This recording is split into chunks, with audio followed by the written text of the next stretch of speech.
नमस्कार दोस्तों, आज की कहानी का टॉपिक है सोने की आम। चलिए सुनते हैं। राजा कृष्णदेवराय की माँ बहुत बीमार थी। उनके बचने की आज्ञा आशा नहीं थी। तभी उनके मन में आम खाने की इच्छा जाग उठी।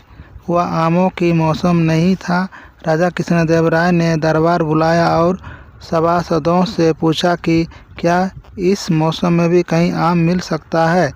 एक दरबारी ने, जो अक्सर ही यात्राएं करते रहता था, कहा, महाराज, इस मौसम में मैं अपने राज्य में तो कहीं आम मिलना नहीं रहे हैं, लेकिन दूर के देशों में अवश्य ही मिल सकते हैं।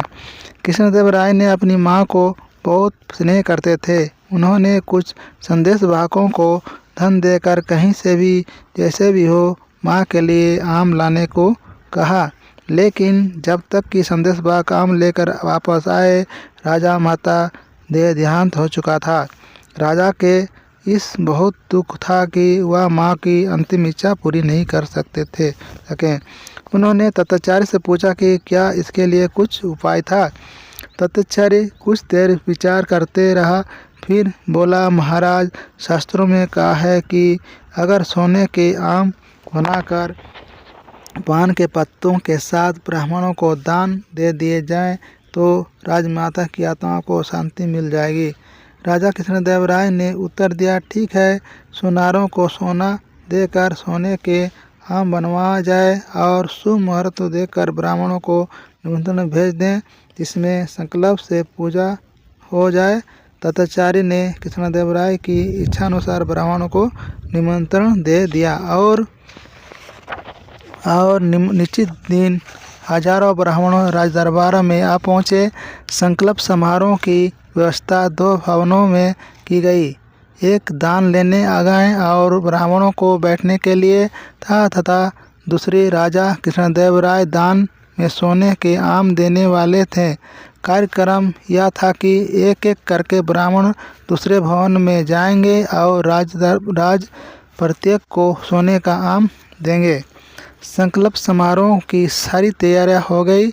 अब तेनालीरामन ने दोनों भवनों के बीच एक चूल्हे में आग जला दी और उधर आने वाले हर ब्राह्मण को आवाज़ लगाने लगे, द्विजश्रेष्ठ, कृपया पहले मेरे पास आइए और सोने के आम उन्हीं को दान में मिलेंगे जिनकी कलाई में सोने की गर्म छड़ का दाग बना होगा।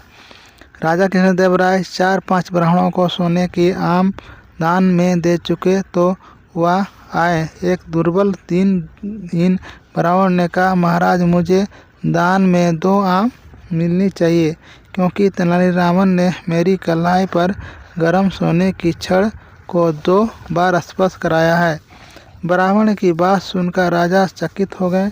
उन्होंने जांच कराई तो पूरी बात पता चली। उन्होंने तेनालीरामन को बुलाकर कहा, तुम्हारी शरारतों की शायद कोई सीमा नहीं हो।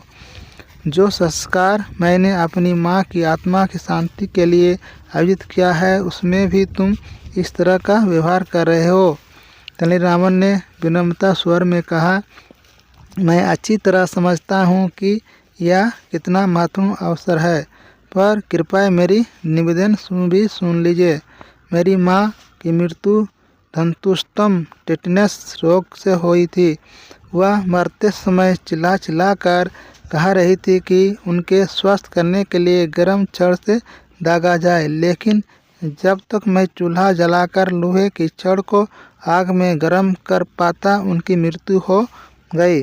उनकी मृत्यु के बाद हाथ दागने का मेरा प्रस्ताव किसी ने भी स्वीकार नहीं किया। अब मुझे अवसर मिला है।